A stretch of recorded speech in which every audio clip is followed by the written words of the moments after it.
Hoy tenemos el privilegio de contar con la presencia del destacado economista Cristian Larroulet en nuestra tercera sesión del Observatorio Global de Comunicaciones UDD. Cristian Larroulet es uno de los fundadores de la Universidad del Desarrollo y hoy se desempeña como académico de la Facultad de Economía y Negocios de nuestra Casa de Estudios. Fundó el Instituto Libertad y Desarrollo, fue ministro secretario general de la Presidencia del primer mandato del presidente Sebastián Piñera y jefe de asesores de la Presidencia durante Piñera II. El título de nuestra actividad de hoy es Claves políticas y económicas de la coyuntura nacional. O sea, nuestro expositor tiene una tarea bien ambiciosa. Pero estamos convencidos de que no existe nadie más idóneo que él para explicarnos cuáles son los desafíos económicos del actual gobierno y cómo éste los está abordando. Su formación de economista, con un impecable y agudo dominio técnico, sumada a su experiencia como principal enlace entre el gobierno y el Congreso, hace que él nos pueda explicar cómo se aborda la difícil misión de lograr que se conviertan en leyes las iniciativas del gobierno. Seguramente, durante los últimos 2 meses, todos ustedes han escuchado por ahí los conceptos de Plan de Reconstrucción Nacional, Mega Reforma o Ley Miscelánea. Probablemente también les han aparecido los términos crecimiento económico, impuesto corporativo, integración tributaria, exención del pago de contribuciones, etc. Nuestro invitado de hoy le va a dar un contexto a todos ellos y nos explicará su sentido. Antes de darle la palabra a Cristian, quisiera que todos pusieran harta atención a lo que voy a decir ahora, por favor. Les quiero pedir un esfuerzo de empatía y conexión con esta actividad. Sabemos que en tiempos de múltiples estímulos e información a la mano, esto es muy difícil, pero pensamos que nuestro invitado se lo merece y que ustedes también se merecen un rato de foco e interacción persona a persona. No se van a arrepentir. Muchas gracias. Bienvenido, Cristian.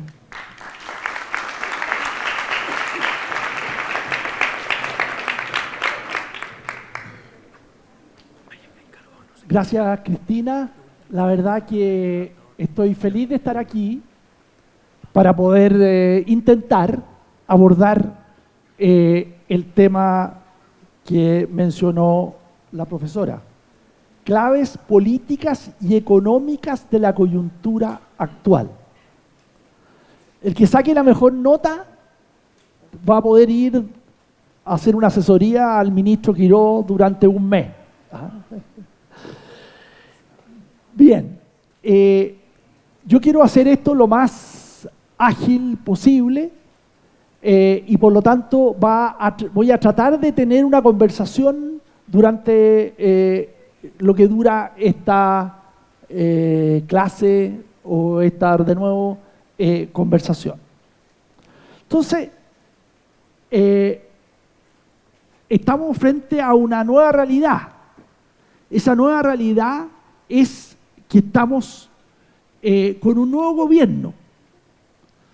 Entonces me gustaría, aquí hay gente súper sensible a la coyuntura, son periodistas, otros son publicistas, otros estudian cine, por lo tanto, esas profesiones o esos conocimientos apuntan mucho en la dirección de lo que pasa en la coyuntura. Paréntesis. ¿Quién no lee todos los días la información periodística del día? No, me da lo mismo dónde. ¿Quién no lo hace? Oye, no hay ningún problema. Voy a economía a hacer esto mismo y la mayoría, el 50% no sabe. Y aquí están todos tímidos por esto. Solo 1, solo 2, solo 3, solo 4, 5. La verdad es que espectacular. O sea, yo estoy seguro que en derecho, que se supone que les gusta la política, etcétera, hay más personas que no leen que los que hay aquí. Entonces, primero es una felicitación. ¿Por qué una felicitación? Porque lo que uno aprende acostumbrándose todos los días a mirar lo que ocurre en un país o en el mundo es realmente increíble. No le voy a contar quién me dijo esto, pero fue una persona muy importante en Chile y me decía, hay que leer el diario todos los días. Leyendo el diario todos los días, uno se aprende cosas que van a ser muy importantes en tu vida, en el mundo de los negocios, en el mundo de la política, en todos los mundos es muy importante estar informado. En el mundo que estamos viviendo hoy, con mayor razón. A ver, ¿qué está pasando en las próximas 24 horas que es muy relevante para este mundo? A ver, aquí está, la mayoría leyó el diario. El crucero con antivirus. No era mi respuesta, ¿ya? Pero es súper buena. ¿Por qué es súper buena e interesante? Me voy a salir del... ¿Por qué? ¿Qué tiene que ver esto? Aquí que no contesten los profesores. ¿Qué tiene que ver esto con la UDD? ¿Tiene algo que ver el antivirus con el crucero con la UDD?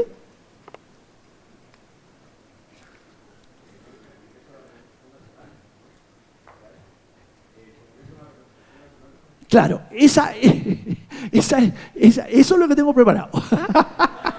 Así que dejémoslo un momento, ¿ya? Obviamente que eso es muy relevante, pero que como tú dijiste antivirus, me cae de cajón. ¿Tiene algo que ver el antivirus con, no importa que no la achunte?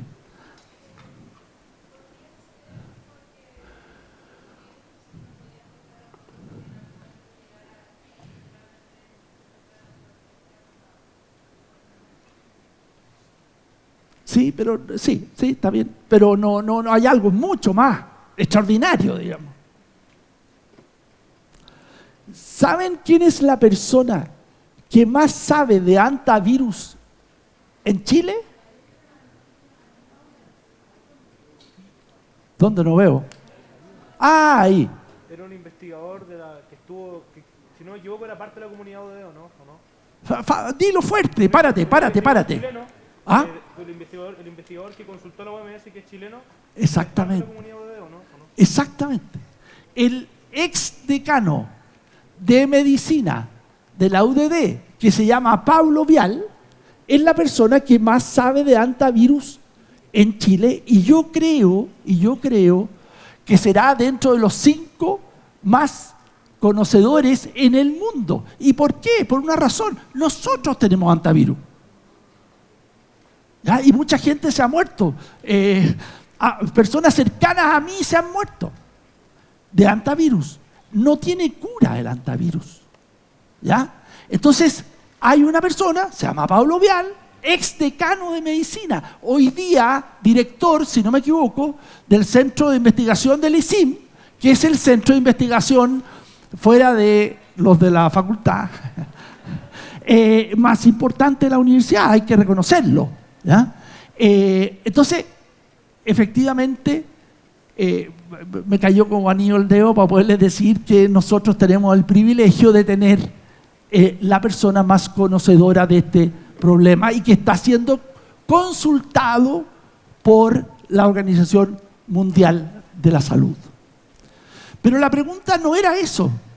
En este momento está ocurriendo que es un viaje, un caballero, que a mí no me cae muy bien, que está viajando a otro lugar, que está bastante lejos de aquí, pero que es muy relevante para nosotros. Oye, la cantidad de pistas que le he dado.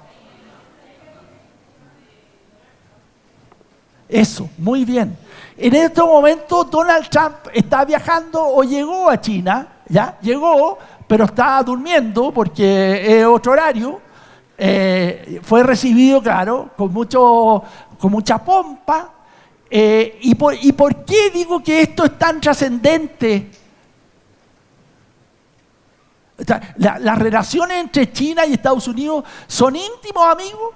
No, que al final puede afectar la economía mundial de la forma terrible o muy buena. Exactamente. Estamos en un periodo. ¿Qué es lo que es la Guerra Fría?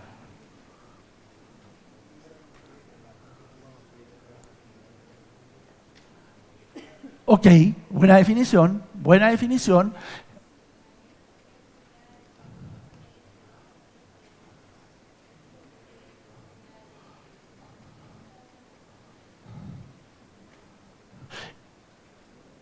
Está bien, está cerca, pero él tiene una definición más amplia. Efectivamente, la Guerra Fría es lo que ocurrió en el mundo después de la Segunda Guerra Mundial entre el mundo occidental, llamémosle democrático, y el mundo de Europa Oriental bajo la Unión Soviética, ¿ya? Hubo un periodo largo de décadas de Guerra Fría y eso se dice que terminó aproximadamente en 1989 cuando se cayó el muro de Berlín, ¿ya? Y ahora todos los expertos dicen estamos viviendo de nuevo una Guerra Fría. Y esa Guerra Fría es una competencia por el poder económico, social, político, entre fundamentalmente dos grandes países, Estados Unidos y China, ¿ya? Entonces, esa es una situación muy importante para el mundo en el día de hoy y por lo tanto también para Chile. ¿Por qué es tan importante para Chile? A ver, aquí. No voy a hacer, espérate. Aquí. ¿Por qué es tan importante para Chile? ¿Te perdiste? Ya, síguelo después.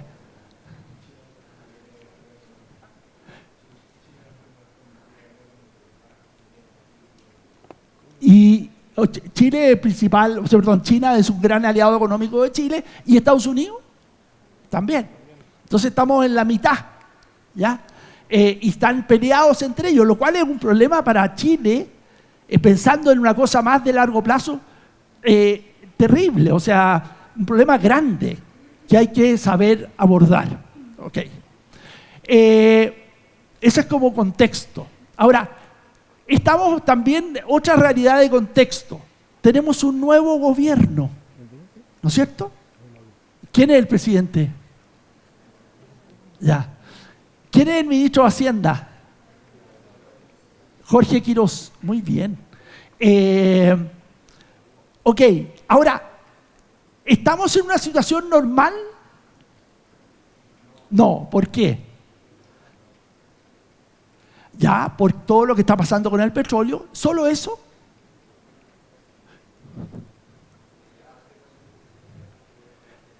¿Cómo? Ok, muy bien. Gobierno de emergencia. ¿Y por qué gobierno de emergencia?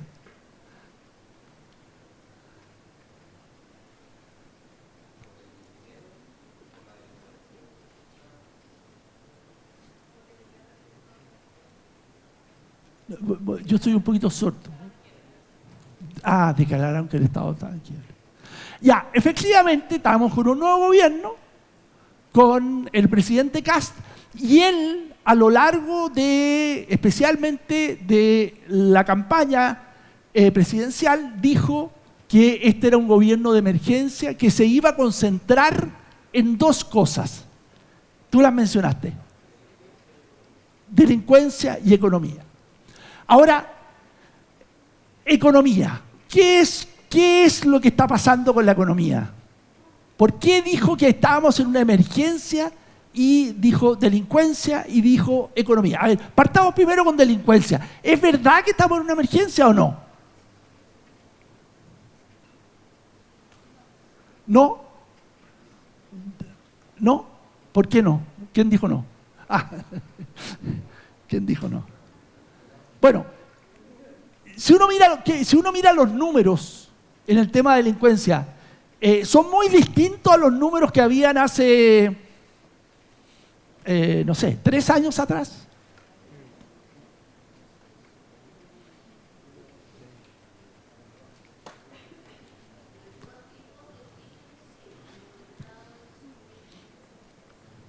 ¿Y otros? No. Y otros no. La esencia es que los que han aumentado son los crímenes asociados a violencia, son los delitos asociados a violencia. Hoy día los delitos que ocurren y que están en un nivel más alto son los que son más violentos. Los otros, si yo tomo incluso los pongo todos y los pondero igual, incluso están estables o incluso descendiendo, ¿ya? Entonces, ese es un dato, pero dado este fenómeno de la delincuencia violenta asociado al narcotráfico, asociado al narcoterrorismo, etcétera, esos hacen que se diga, y el gobierno haya ganado, porque la ciudadanía es sensible a este tema, con el tema de la violencia, de la delincuencia, y por lo tanto esta emergencia tenga un objetivo: bajar el tema de la violencia, la delincuencia, vivir en un país con mayor nivel de orden. Esa es una. Pero la segunda, por eso esto me estoy acercando al nombre de la coyuntura, la última, desde que llegó el presidente Kast, ha habido un tema de gran debate en el Congreso. ¿Cuál es ese tema? Es económico, para seguir avanzando. ¿Ah? Recortes fiscales. ¿Qué más? La mega reforma que le llaman la ley de reconstrucción, ¿no es cierto? Ok, esa ley, vamos primero a los recortes fiscales. ¿Qué les parecen los recortes fiscales a ustedes?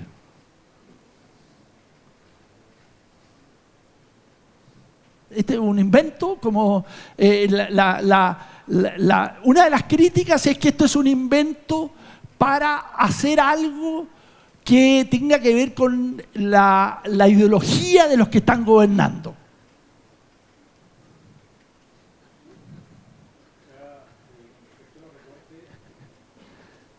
Sí.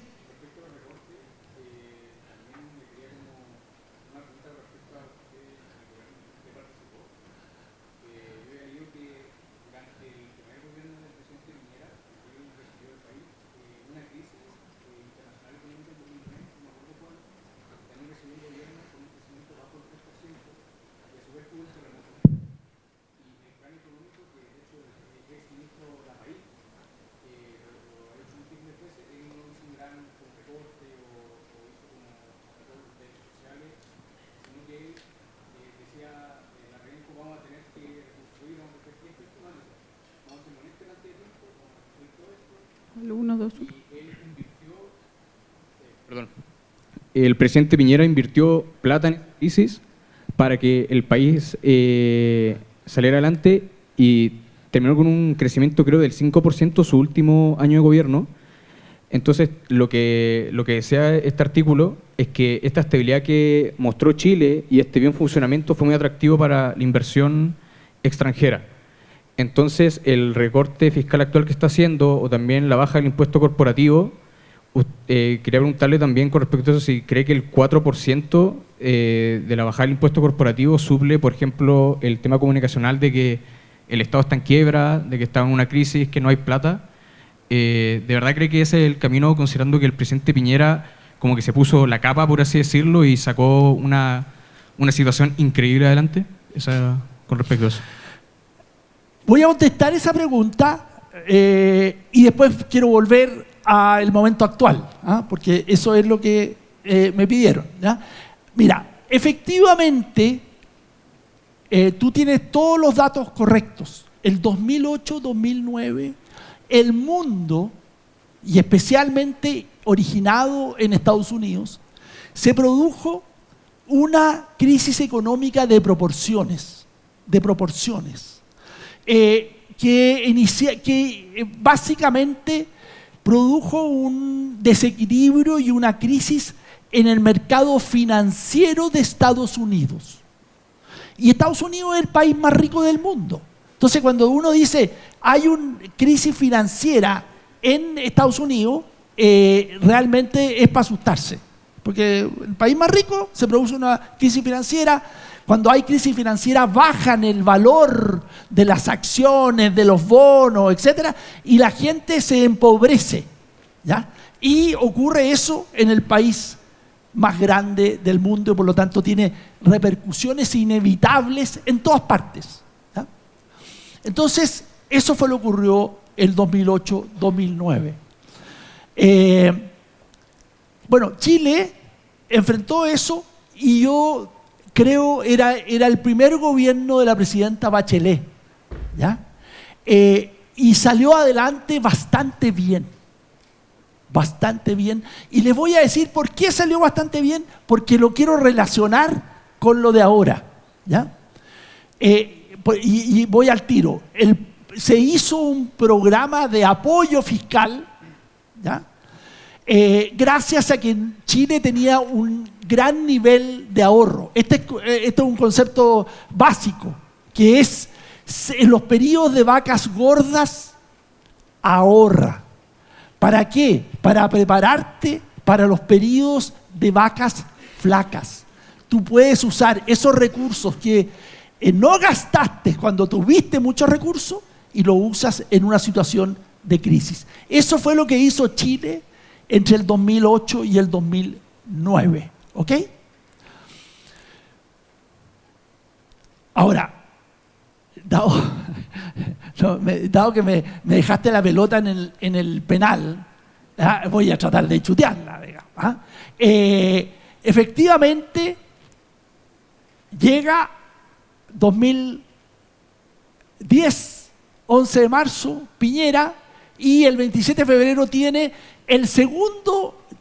tiene el segundo terremoto más grande de la historia. El primero fue en 1960, ¿ya? En Valdivia. Un paréntesis familiar, aquí en La Confianza, ya llevamos 5 minutos. Mi papá, el viejo loco te empieza a hablar de su papá. Mi papá era alcalde de un maravilloso pueblo que estoy seguro que algunos de ustedes los debe conocer. ¿Conoce a alguien a Puerto Saavedra? Oye, pero qué bien. Y lo conocen, a lo mejor lo conocen por la película. ¿Cómo se llama la película? La Frontera. ¿Vieron La Frontera? ¿Sí? Pero los jóvenes no, vean La Frontera. Ahí van a ver algo de Puerto Saavedra. Es muy bonito, está en la Araucanía. El río, hay un río que se llama el río Cautín, que desemboca, y donde desemboca el río Cautín está Puerto Saavedra. Mi papá era el alcalde en el terremoto del 60. Y les voy a contar una cosa, el pueblo desapareció. El pueblo desapareció. Y le tocó a él reconstruirlo, ¿ya? Bueno, ese es un paréntesis familiar, estoy enredado con esta cuestión, pero bueno. Entonces, a Piñera le tocó el 27F. Y efectivamente produjo un daño muy grande. Me podría hablar horas de esto, pero produjo un daño muy grande. Estaban las principales zonas afectadas, son un poquito más al norte de Valdivia, la zona de Talca, Cauquenes, esa zona. La costa de Concepción. Hubo muertos, aproximadamente 500 personas fallecidas, mucha destrucción, y efectivamente algo similar a lo que estás diciendo tú, no es exactamente igual, se le planteó a Piñera el desafío. Él tenía un gobierno que tenía 7 metas. Entonces mucha gente dijo en ese momento, oiga, está loco usted, no puede tener 7 metas. Tiene este terremoto y esta destrucción. Lo que tiene que hacer es olvidarse de las 7 metas y ir de nuevo solamente a la reconstrucción producto del terremoto.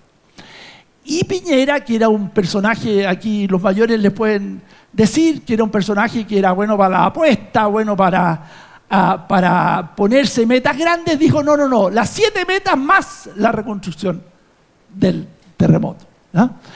Y no voy a entrar en detalle a propósito del debate de ahora, pero llegó un acuerdo en el Parlamento que le permitió financiar en parte la reconstrucción. Hizo muchas más cosas para hacer una reconstrucción de buen nivel, eficiente y completa. Y fue reconocido eso así, o sea, mundialmente el trabajo del gobierno de Piñera para el 27F está muy reconocido. Las organizaciones internacionales que se preocupan de las crisis, de los terremotos, de todos los temas de desastres naturales, valoran mucho cómo se hizo la reconstrucción. Eso da para otra conversación. Aquí en la universidad, ustedes saben, nosotros tenemos una cátedra, presidente Sebastián Piñera, y esa cátedra va a permitir hacer investigaciones, hacer libros sobre esa experiencia. Y con esto termino esta parte. ¿Y por qué esto es muy importante? Es muy importante porque nuestro querido Chile está instalado en un lugar del mundo en donde estos desastres se van a repetir muchas veces. Entonces, ¿por qué es importante hacer investigación sobre esto? Es importante porque hay que sacar lecciones. ¿Qué hicimos mal? ¿Qué hicimos bien? Para que a futuro el daño no se vuelva a repetir exactamente igual. Ya. Dicho eso, cierro el paréntesis y vamos a la coyuntura que hay hoy día. Y la coyuntura que hay hoy día es que, retomando, la segunda meta del gobierno actual es la de, primero dijimos, la seguridad, el orden, la delincuencia, y segundo, la recuperación del crecimiento económico. ¿Por qué recuperación? ¿Qué pasa con el crecimiento en Chile? Chile es un jaguar, Chile es un país más o menos. Antes de eso, un poquitito de historia. ¿Chile siempre ha sido un país rico? No, ya. ¿Qué es lo que es? ¿Pobre, súper pobre, mediano?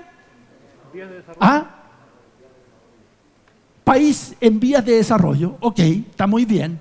Ahora, una pregunta. Cuando llegaron los españoles, el descubrimiento de América, el descubrimiento de Chile, ¿cómo era Chile?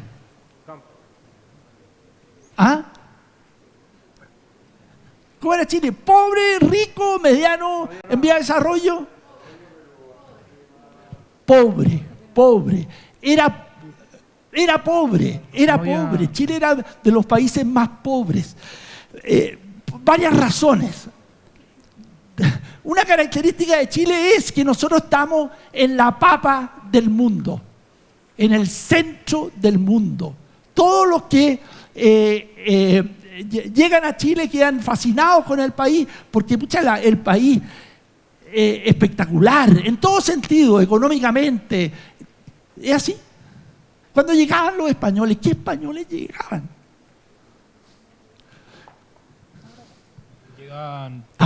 Llega gente condenada que si bajaban en barco o los metían preso. ¿Cómo era eso? Algo de eso, pero ese país es otro, es Australia. No, acá también. Acá también los españoles mandaban gente convicta en los barcos. Sí. Punta Arenas era una cárcel. Pero dicho eso, lo que quiero decir es que, como dijo recién una profesora, era llegaban aquí lo peor de lo peor. Ya, no eran, porque para llegar aquí era muy difícil. Era muy difícil llegar, estamos lejos, estamos en la punta del mundo. Entonces, no éramos un país destacado por razones, llamémosle, étnicas, del capital humano, que eran educados, que traían tecnología. Imagínense lo que era cruzar. Los barcos llegaban a Centroamérica y tenían que cruzar desiertos, mares, montañas, etcétera, antes de llegar acá. Entonces, efectivamente, Chile era uno de los países más pobres de la América recién descubierta. Pero, y esto nos enseña en el colegio, eso que me encuentro increíble, es que se ordenó antes que los otros países de Sudamérica. Y tomó políticas más adecuadas. No voy a entrar en detalle de eso, pero tomó políticas más adecuadas. Y si yo miro los números, si ustedes miran los números, ustedes van a ver que Chile, con Argentina y con Uruguay, en América del Sur, y Estados Unidos, en América del Norte, son los países que en el siglo XIX, aprox 1810, 1910, son los países de mayor crecimiento económico. Esto nos enseña. O sea, antes del salitre, porque mucha gente pregunta en las clases de este programa que tenemos en los colegios y me dice, no, el salitre. No, antes del salitre. Nosotros ganamos la guerra del 79 y ahí tuvimos acceso a esa riqueza. Pero antes de eso no lo teníamos. Y en ese periodo, en el periodo antes de eso, es cuando Chile se ordena, hace políticas adecuadas y crece económicamente. Entonces, y después en el siglo XX, a lo mejor nos creímos, vino la frustración y empezamos a hacer políticas equivocadas. En esencia, la gran política equivocada era la de cerrar la economía. Cuando yo cierro la economía, porque digo, hay que producir aquí todo, cuando cierro la economía, yo cometo un grave error. ¿Y por qué cometo un grave error? Porque somos muy pocos. No somos nada. O sea, cuando se empezó a cerrar, éramos 3 millones, 4 millones. Hoy día somos casi 20 y somos muy pocos. Para progresar los países necesitan mercados más grandes. Entonces, ¿qué solución tienes? Si no eres un país que sea muy grande, estoy pensando en los consumidores, en las personas que lo habitan. La única solución, ¿dónde está? ¿Dónde están esos mercados? Están afuera. Están afuera. Entonces, producir hoy día para 19 millones es muy caro. Produces bienes que no son eficientes producirlos. Hay otros que sí. Porque si vas a consumir de afuera bienes más baratos, lo vas a importar, vas a tener que exportar. Y por eso es que cuando en el siglo XX empezamos a tomar esas ideas, nos equivocamos y perdimos oportunidades de progreso. Posteriormente se abrió la economía y hoy día somos un país que creció mucho durante un periodo largo de 30 años. Sin embargo, ahora, ¿qué pasa con el crecimiento en los últimos 10 años, 15 años? ¿Ah? Se estancó. El crecimiento del ingreso per cápita está estancado, prácticamente cero, ¿ya? Y eso está asociado a el segundo meta, objetivo que tiene el gobierno que acaba de llegar. Hay que volver al crecimiento económico. Ahora, producto de eso es este conflicto o este debate que estamos teniendo hoy día en el Congreso de la ley de, ¿cómo dijo? ¿Alguien dijo? De la ley de reconstrucción. ¿Ya? ¿Cuáles son? ¿Quién ha leído de la ley de reconstrucción? ¿Qué es lo que está tratando el gobierno de impulsar? Reactivar la economía. ¿Y cuáles son los instrumentos que está planteando?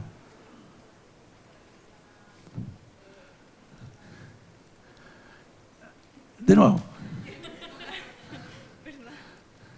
le está bajando el impuesto a las empresas para que vengan a invertir al país. Perfecto. ¿Eso es lo único que está haciendo? Hay como 40 medidas, que ahí hay un compañero que está... Bueno, los recortes estatales a todos los ministerios y... Eso me acordé. Ya, está perfecto, está perfecto. Entonces, baja impuestos a las empresas para invertir y recortes a los ministerios. Aquí hagamos un paréntesis. ¿Qué diferencia tiene la economía de una casa, de un hogar, versus la economía de un país?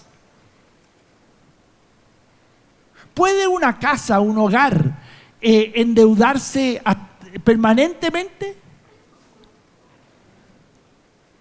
Fuerte. No. ¿Por qué no puede?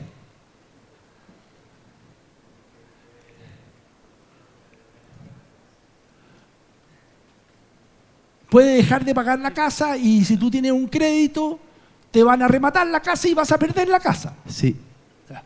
Bueno, eso mismo que pasa en un hogar, pasa en una empresa, pasa en un país, exactamente lo mismo. No hay ninguna diferencia.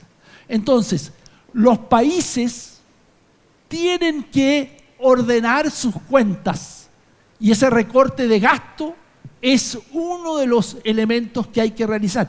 ¿Es difícil? ¿Es doloroso?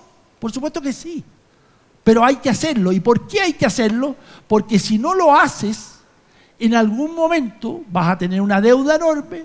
Al tener esa deuda enorme, llega el momento en donde los que te prestaron esa plata te dicen no más y tienes que hacer un ajuste más violento, más brutal, que te genera más costos que hacerlo ordenadamente, oportunamente. Entonces, ese es un problema que tenemos.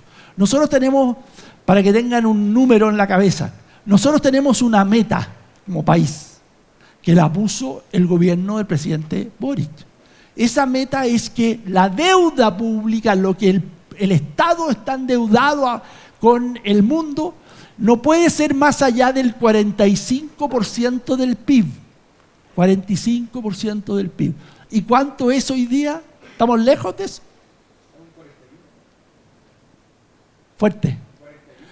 42,5, aprox. O sea, estamos muy cerca de llegar a ese límite. Y ahora una relación con el tema del terremoto.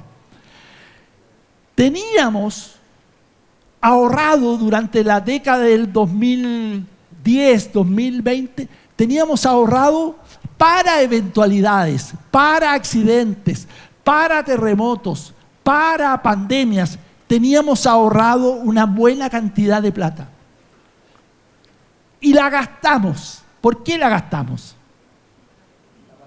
Porque tuvimos pandemia, porque tuvimos, terremoto no, pero tuvimos pandemia, tuvimos estallido social, tuvimos eventos que significaron usar ese ahorro. Cuando yo les dije el 2008, 2009 salimos bien, lo hicimos bien de la crisis financiera que hubo en Estados Unidos, también usamos plata. Entonces, es lo mismo que pasa en una casa. Si yo tengo eventualidades, me pueden echar de la pega y soy el jefe del hogar, bueno, es bueno tener un colchón ahorrado para enfrentar esa realidad. Los países son iguales. ¿Cuál es el problema que tenemos hoy? Que no tenemos la plata porque la usamos. Y lo segundo es que durante los últimos 3, 4 años, en vez de haber ahorrado, en vez de haber hecho una cosa más austera, gastamos más de lo que debiéramos. ¿Y qué ocurrió? Que tenemos una situación de déficit mucho mayor. Para que tengan una sola idea, se había comprometido el gobierno anterior a que este año 2025, 2026, al cierre del 2025, principios del 2026, íbamos a tener un déficit fiscal de aproximadamente 1% del PIB. ¿Y cuánto terminamos teniendo? 3,6% del PIB. Entonces, nosotros seguimos así y vamos de frentón a romper el compromiso de la deuda máxima que tenemos. Por lo tanto, hay que hacer un ajuste del fisco. No queda otra. Hay que hacer ese ajuste del fisco. Bueno, una de las medidas, como muy bien dijo uno de ustedes, de este paquete de la ley de reconstrucción es disminuir los gastos de tal manera de llegar en unos 4 o 5 años a un equilibrio. Una segunda medida es aumentar la inversión. Y para eso hay instrumentos como rebaja del impuesto a las empresas. Hago paréntesis en esto. El ente en la sociedad que más ahorra e invierte son las empresas. No son las familias, no es el Estado, sino que son las empresas. Entonces, ellas son las que tenemos que ponerle un chocolate para que hagan inversión. La reforma tributaria cumple ese rol. Ahora, segundo, el instrumento de moderar el gasto es otro instrumento poderoso y hay otros más. Otro más es dar, alguien también lo mencionó, dar certeza. Es decir, para un inversionista extranjero para que venga, tiene que tener más certeza, más estabilidad, que no le van a volver a subir los impuestos. Entonces hay una regla, no entremos en ese detalle, pero igual como era en una ley que había antes, el DL 600, una regla para darle cierta certeza al inversionista extranjero que quiere venir. Por último, hay muchas otras medidas, pero por último también hay un incentivo a que las empresas creen empleo, contraten más personas o no despidan personas.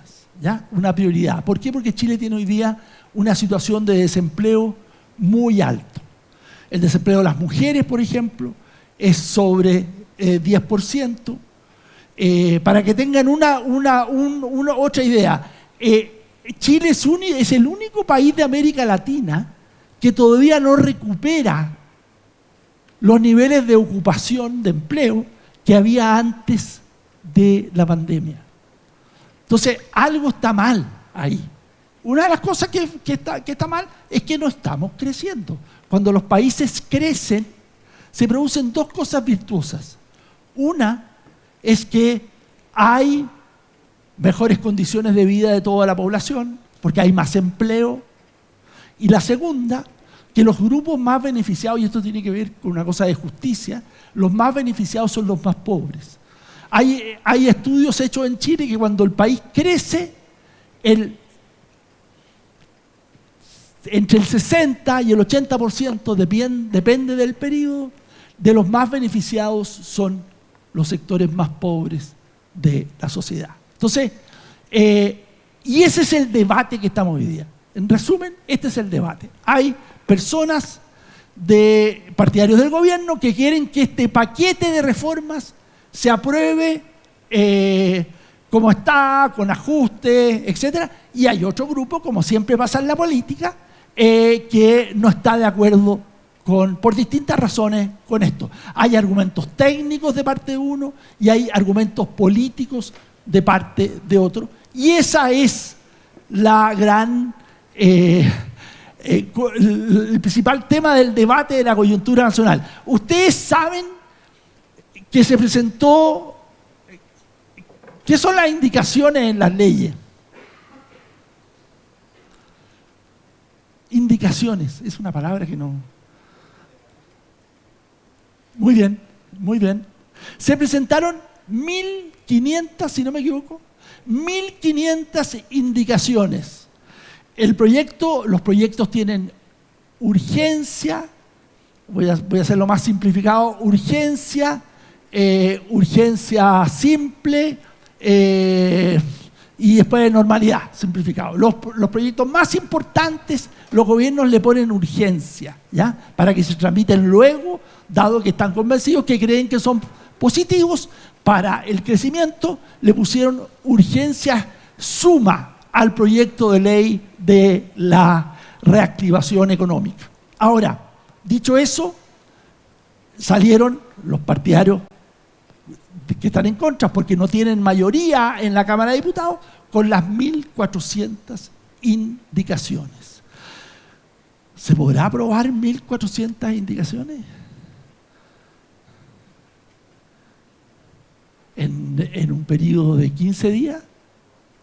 Imposible. En el fondo, era un instrumento para frenar. Ahora, el mundo de las leyes y del Parlamento, a propósito de la presentación, yo trabajé 4 años haciendo esta misma pega, en el Congreso de Chile entre el 2010 y el 2014. Esta era mi pega.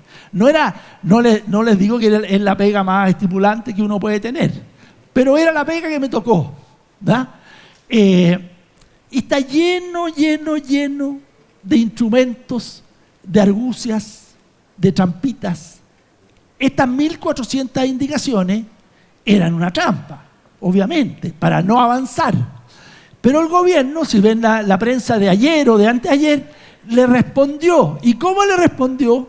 Con una regla que existe en la ley, que dice que si yo al proyecto que mandé, que tenía 40 artículos,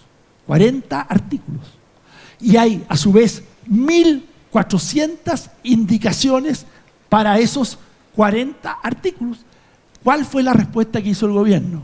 De nuevo, tácticas, trampitas, cosas que se pueden hacer.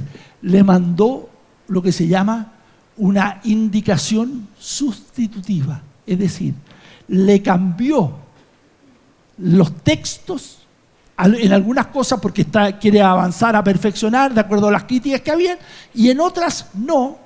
¿Y cuál es la regla que dice la ley? La ley dice que si yo le mando una indicación sustitutiva, las indicaciones previas ya no valen. Entonces, se acabaron las 1.400 indicaciones en un periodo de, no sé, con lo que se habrán demorado 1 hora de debatir, y se acabó. Y por lo tanto, ese es el debate quizás más álgido que tenemos. Está recién en el primer trámite en la Cámara de Diputados. La Cámara de Diputados es siempre un lugar en donde hay más pelea, más debate, más agitación, más insultos, más gritos. El Senado es otro lugar. La edad promedio de los que están en el Senado es mayor. Tiene una tradición el Senado de mayor reflexión, de tratar de llegar a más acuerdos. Por eso, y esto a propósito de debates constitucionales, yo les quiero decir que yo soy firme partidario de que haya 2 cámaras. En la primera, que saquen la cresta, ¿ya? Y en la segunda, pensemos más en Chile, pensemos más, reflexionemos más y tratemos de llegar a un acuerdo, ¿ya? Y en Chile hay una tradición en esta materia. Les voy a poner el contrafactual, el contraejemplo. Perú tenía 2 cámaras hasta hace, no sé, 25, 30 años atrás. Y hoy día derogó eso y tiene una sola cámara. Hoy día están cambiando de nuevo. ¿Y qué la escoba? O sea, no sé, tendrán 30 partidos políticos, también puras peleas, tienen 15 candidatos presidenciales. O sea, se le deterioró el funcionamiento de la política, y los países necesitan buena política y que funcionen bien, específicamente en nuestros países. Ok, dicho eso, ¿cuáles son los actores relevantes hoy en esta discusión de la coyuntura? ¿Quiénes son los actores que ustedes ven?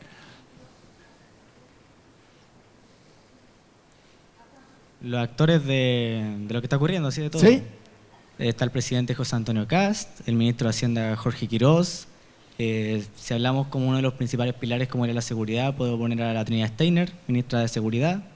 También a diputado... a ese no. Más o menos creo que esos son las principales cabecillas de todo lo ocurrido, más que nada porque ellos están tomando las decisiones. Ya, pero conocen a una persona que se llama Manu Cheri. Ah, sí. ¿Ah? ¿Sí o no? ¿Es importante Manucheri o no? Sí. ¿Ah? A lo mejor puede que a uno le caiga muy bien, a otros le caiga muy mal, pero es un personaje de esta película. ¿Ah? Y hay otros más. Hay unos que aparecen menos, no son menos así que Manucheri.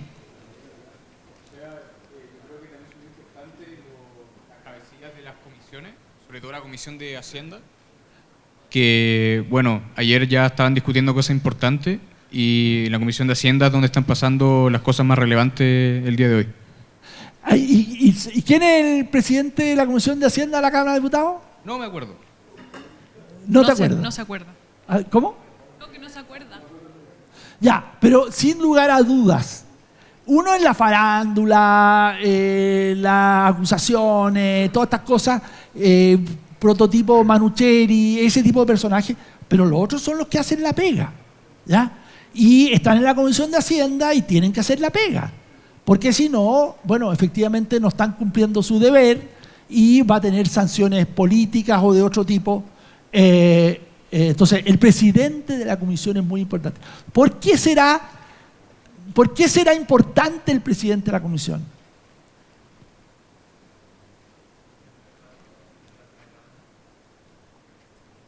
Sí. El proyecto de ley se presenta por parte del Ejecutivo, se envía a la Cámara de Diputados cuando es un proyecto de materia económica, se envía a la Cámara de Diputados y pasa a una comisión, según el tema, si es económico, comisión de Hacienda, y esa comisión depende de la urgencia que la maneja el presidente de la República. Esa comisión tiene un tiempo máximo para aprobar el proyecto de ley. ¿Y quién tiene que asegurar eso? Es el presidente de la comisión. Entonces, por eso, si ustedes se fijan, si ustedes ven al presidente de la comisión, dice todos los días: este proyecto tiene que ser aprobado al día miércoles, sí, el día miércoles, y yo me voy a encargar de que eso sea así. Si tenemos que estar horas y horas, yo me recuerdo la ley de presupuesto, en el periodo cuando yo era ministro, pasábamos la noche entera trabajando en la ley de presupuesto. Como a las 3 de la mañana llegaban unas personas con una sopa bien caliente para subirnos el ánimo, que no nos quedáramos dormidos, para seguir legislando. Bueno, eso aquí va a pasar lo mismo, ¿ya? Hay un cierto orden que la ley le encarga a personajes que son muy importantes. A lo mejor uno no los conoce, no aparecen, no son como Manucheri, ¿ya? Pero hacen la pega y permiten que una ley sea aprobada o no. Yo creo, si ustedes me preguntan a mí, yo creo que es muy importante que esta ley se apruebe. ¿Y por qué? Y con esto voy a terminar. Porque es muy importante que Chile vuelva a crecer. Es muy importante que Chile vuelva a crecer. Y les quiero ejemplificar en dos conceptos muy importantes. Hay una cosa que se llama la trampa del ingreso medio. ¿Qué es la trampa del ingreso medio? ¿Quién ha escuchado hablar de esto? Ya, no es tan raro. La trampa del ingreso medio es cuando un país va creciendo y da más bienestar a la población, etcétera. Estamos hablando de crecimientos para tener un número 4% anual, 5% anual, 6% anual, y llega a un punto de ingresos medios, depende de cómo se calcule, pero son $15,000 si se calcula de una u otra manera, $18,000, $20,000, hasta $30,000, estás en la trampa de los países de ingreso medio. Ponenle países con clase media, mayoritariamente. Bueno, ¿qué ocurre? Que por alguna razón, eso da para otra conversa, por alguna razón dejan de crecer. ¿Saben ustedes que no hay ningún país de América Latina que haya pasado la trampa, haya logrado superar la trampa del ingreso medio? Ninguno. ¿Qué países, de dónde son los países que lograron pasar esa trampa? Son todos asiáticos. Taiwán, Corea, Singapur. Para que tengan otra referencia, Chile era más rico, y eso que no era rico, que Corea del Sur en la década del 50 del siglo pasado. Pero Corea hoy día, es decir, súper país. Entonces, hay un problema. Tenemos que volver a crecer, tenemos que superar la trampa del ingreso medio. Modestia aparte, yo tengo un trabajo académico publicado que dice que Chile ya vivió la trampa del ingreso medio. ¿Y cuándo fue eso? En la segunda mitad del siglo XX. Ya vivió. Entonces, 2 veces, tropezar 2 veces con la misma piedra, cuando estamos ahí, cerca. Por eso digo, es muy importante que los países vuelvan a crecer. Esa es una razón económica, pero hay una razón política, social, de calidad de vida, de encuentro entre los chilenos. Y eso es lo que se llama, esto es un concepto más bien sociológico, ganancias de suma cero o ganancias de suma positiva. ¿Qué significa de suma positiva? Significa de que todos los que estamos aquí ganamos algo, estamos mejor. Nuestro bienestar es superior. Eso es suma positiva. Todo lo que hagamos, intercambiamos, conversamos, nos relajamos, trabajamos, al final todos ganamos. ¿Cuál es el problema? Que cuando yo no crezco, cuando un país no crece, no hay ganancias de suma positiva. Hay resultados de suma cero. Lo que yo gano, lo pierdes tú. Y cuando las sociedades entran en ese clima, en ese entorno, las sociedades se dividen. Las sociedades dejan de tener un sueño, dejan de trabajar con estímulo, con ganas, en cualquier rubro, sea en la academia, en la cosa cultural, en lo social, etc. Dejan de estimular voy a poner un poquito de ustedes, digamos, pero estimular la buena publicidad, las buenas películas, etc. Dejan de gozar, de percibir que estamos todos mejor. Y para eso es fundamental crecer. Fundamental crecer. Que todos sentamos de que vale la pena el trabajo que estamos haciendo. Entonces, cierro con esto. ¿Por qué digo yo que es muy importante crecer? Porque sería terrible que volviéramos a caer en la trampa del ingreso medio, que ya estamos, ya estamos. Hay un debate si son 10 años o si son 12 años, pero estamos. Y segundo, sería terrible que la sociedad percibiera de que esto es una situación injusta. ¿Por qué? Porque lo que gana uno, lo pierdo yo. Si es que crecemos, vamos a percibir que lo que ganamos, lo ganamos todos. Entonces, esta es la coyuntura que estamos viviendo, compleja, difícil, propia además de la llegada de un nuevo gobierno, pero yo creo que es fundamental de que resulte las dos cosas: que haya más orden, menos violencia, que aislemos la violencia, y dos, ¿por qué? Por razones obvias, a posibilidad del crecimiento. Si hay violencia, si hay inestabilidad, si no hay reglas que se respetan, yo no voy a invertir, me voy a ir. Y si es que no crecemos, no hay ambiente de progresar, de hacer cosas nuevas, digamos, de esforzarse, de trabajar por algo que valga la pena, de que yo quiero que mis hijos estén mejor y mis nietos estén mejor, y así sucesivamente. Ese ambiente positivo, si no lo logramos, vamos a retroceder, y una vez más Chile va a ser lo que fue. Sebastián Edwards, que ustedes no deben conocer, es un economista muy prestigiado, debe ser de los economistas chilenos, entre los 2 economistas, 3 economistas chilenos más prestigiados en el mundo. Es profesor en una gran universidad de Estados Unidos.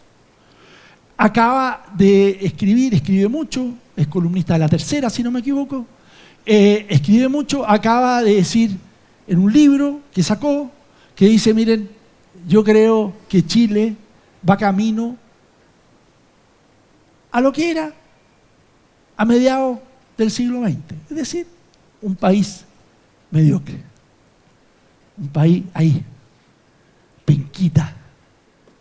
Yo por lo menos me rebelo contra eso y espero que ustedes también todos se rebelen contra eso, porque de nuevo, no puede ser. Somos el país, éramos hasta hace 12, 15 años atrás, el país de mayor ingreso per cápita en Latinoamérica, el país con los mejores resultados educacionales en Latinoamérica, el país con los mejores resultados de disminución de la pobreza en Latinoamérica. Éramos eso. ¿Por qué no vamos a poder seguir adelante haciendo ese trabajo que va a ser para los chilenos, para ustedes, para los hijos de ustedes, y de esa manera lograr lo que Chile se merece? Muchas gracias.